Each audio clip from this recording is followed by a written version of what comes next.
जय हिंद दोस्तों। आज अपन पढ़ने जा रहे हैं समांतर पट संधारित्र की धारिता जब उसकी प्लेटों के मध्य परावैद्युत पदार्थ पूर्णतः भरा हो। सबसे पहले समांतर पट संधारित्र, ये कोई एक समांतर पट संधारित्र है। समांतर पट संधारित्र किसे कहते हैं एक बार और मैं रिमाइंड करवा देता हूं दोस्तों। ऐसा संधारित्र जिसकी दोनों प्लेटें समान आयताकार तथा समांतर हो, समांतर पट संधारित्र कहलाता है। इसकी एक प्लेट पर धन आवेश होता है और दूसरी प्लेट पर ऋण आवेश होता है। मतलब दोनों प्लेटों पर समान किंतु विपरीत आवेश होता है और दोनों प्लेटों के बीच की दूरी कितनी होती है, d होती है। इस पूरी की पूरी d दूरी के अंदर दोस्तों क्या भरा हुआ है, एक परावैद्युत पदार्थ भरा हुआ है। ये परावैद्युत पदार्थ, ये परावैद्युत दोस्तों, परावैद्युत पदार्थ क्या होता है? परावैद्युत पदार्थ के अंदर धनावेश तथा ऋणावेश केंद्र होते हैं। धनावेश केंद्र तथा ऋणावेश केंद्र होते हैं। जैसे ही इसके अंदर बाहरी विद्युत क्षेत्र स्थापित हुआ, एक तो इसके अंदर विद्युत क्षेत्र होगा, बाहर भी विद्युत क्षेत्र होगा। होता क्या है, एक बार मैं थोड़ा सा वो बता देता हूं। संधारित्र की प्लेटों के मध्य परावैद्युत का प्रभाव। परावैद्युत के अंदर क्या होता है दोस्तों, विद्युत क्षेत्र की दिशा विपरीत होती है बाहर के विद्युत क्षेत्र से। बाहर जो विद्युत क्षेत्र होता है इन प्लेटों के बाहर, इससे अंदर के विद्युत क्षेत्र की दिशा विपरीत होती है। दिशा विपरीत होने से E का मान कम हो जाता है, कुल विद्युत क्षेत्र की तीव्रता का मान कम हो जाता है। कुल विद्युत क्षेत्र की तीव्रता का मान कम होने से विभवांतर V = E × D होने के कारण V का मान कम हो जाता है। E का मान कम होगा तो V का मान कम होगा। V का मान कम होने से C = Q/V, संधारित्र की धारिता का सूत्र, V कम होगा तो C बढ़ जाएगा। परावैद्युत पदार्थ का क्या प्रभाव आ रहा है, धारिता बढ़ जाता है। किस तरीके से, अब यहां पर अपने को क्या ध्यान करना है कि परावैद्युत पदार्थ है इस तरीके, इसके अंदर समांतर पट संधारित्र के अंदर पूर्णतः भरा हुआ है। कोई बाहर का विद्युत क्षेत्र नहीं है, कोई कुछ नहीं है। ज्ञात करते हैं अपन दोस्तों क्या हो रहा है। परावैद्युत माध्यम के कारण विद्युत क्षेत्र की तीव्रता, प्लेटों के मध्य विद्युत क्षेत्र की तीव्रता कितनी होगी, परावैद्युत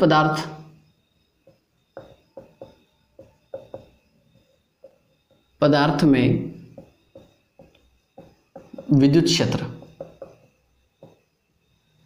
E दोस्तों ध्यान रखना है, समांतर पट संधारित्र इससे पहले पढ़ा है। समांतर पट संधारित्र की धारिता कितनी होती है, धारिता ज्ञात करते हैं उससे पहले अपने को विद्युत क्षेत्र ज्ञात करना पड़ता है। विद्युत क्षेत्र जब ज्ञात किया, समांतर पट संधारित्र के प्लेटों के मध्य विद्युत क्षेत्र का मान क्या होता है, E = σ/ε0। जब माध्यम हवा या निर्वात हो, इससे जस्ट पहले का वीडियो है, इंपॉर्टेंट है, पढ़ना चाहिए आपको। अब अपने को यहाँ पे हवा की जगह पे कोई ना कोई माध्यम है। कौन सा माध्यम है, परावैद्युत माध्यम है। तो यहाँ पे इसकी विद्युत क्षेत्र की तीव्रता का मान क्या हो जाएगा, σ/ε, M फॉर मीडियम। ε0 क्या होता है, हवा या निर्वात की विद्युतशीलता, और माध्यम है तो माध्यम की विद्युतशीलता, कोई तकलीफ नहीं है। ये आ गया अपने पास E = σ/ε। अब दोस्तों अपने को क्या ज्ञात करना है, विद्युत विभव प्लेटों के मध्य,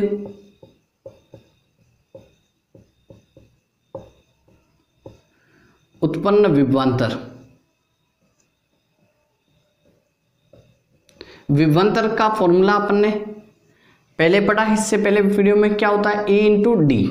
E का मान क्या है, ये है, E का मान ये है। बड़े आसानी से जिस प्रकार से समांतर पट संधारित्र की धारिता का सूत्र ज्ञात किया था, उसी तरीके से समांतर पट संधारित्र की धारिता जब प्लेटों के मध्य परावैद्युत पदार्थ पूर्णतः भरा हो, सेम डिट्टो वैसा का वैसा है। बहुत सरल है, सेम वो की वो प्रोसेस फॉलो कर रहा हूं। सिर्फ इसके अंदर पहले परावैद्युत माध्यम नहीं था, हवा था, तो ये फॉर्मूला लिखा था। माध्यम है तो ε0 लिख दिया है। ED, V = ED, E का मान लिखेंगे तो क्या आएगा, E का मान है σ/ε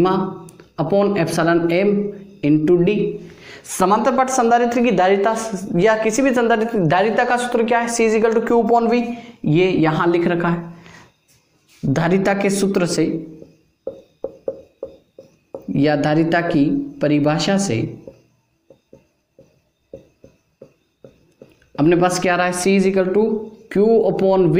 V का मान रखने पर C = Q/V की वैल्यू क्या है, σD/ε। ε को उधर थर्ड नंबर की टर्म है, इसको ऊपर भेजेंगे तो C = अपने पास क्या आ जाएगा, यहीं पे लिख देता हूं, क्यू एप्सिलॉन एम ऊपर आ रहा है अपॉन सिग्मा डी। कोई दिक्कत नहीं है दोस्तों। अब यहां पर अपने पास सिग्मा आ रहा है। सिग्मा क्या है? क्षेत्रीय आवेश घनत्व। सिग्मा क्या है? क्षेत्रीय आवेश घनत्व। बड़े आराम से समझ रहे दोस्तों, ये का ये अगर पूरी तरीके से डेरिवेशन करोगे आपका आधा नंबर भी कोई नहीं काट सकता। दोस्तों वीडियो अगर समझ में आ रहा है, टॉपिक अगर समझ में आ रहा है तो वीडियो को लाइक कीजिए, अपने दोस्तों में शेयर कीजिए और चैनल को दोस्तों अभी तक सब्सक्राइब नहीं किया है तो सब्सक्राइब कीजिए। इस तरीके से इसको सरल करने में बहुत मेहनत लगती है दोस्तों। सरल बना रहा हूं आपके लिए, सरल शब्दों में पढ़ा रहा हूं। सिग्मा क्या है? क्षेत्रीय आवेश घनत्व। क्षेत्रीय आवेश घनत्व क्या होता है? एकांक क्षेत्रफल में आवेश की मात्रा क्षेत्रीय आवेश घनत्व कहलाता है। एकांक क्षेत्रफल में आवेश की मात्रा क्षेत्रीय आवेश घनत्व कहलाता है। Sigma is equal to Q upon A. Upon वाली को हमेशा एकांक बोलते हैं। एकांक क्षेत्रफल में आवेश की मात्रा क्षेत्रीय आवेश घनत्व। तो सिग्मा की जगह पे सिग्मा का वैल्यू लिख सकते हैं। क्या लिख सकते हैं? क्यू एप्सिलॉन एम अपॉन ए की जगह, सिग्मा की जगह पे वैल्यू क्यू अपॉन ए इंटू डी। फिर ए वापस ऊपर आ सकता है। यहां पे क्यू से क्यू कैंसल दोस्तों, क्यू से क्यू कैंसल, तो अपने पास क्या आ जाएगा? एप्सिलॉन एम इंटू ए अपॉन क्या आ जाएगा? डी। ये अपने पास क्या है? सी का फॉर्मूला आ गया है। एप्सिलॉन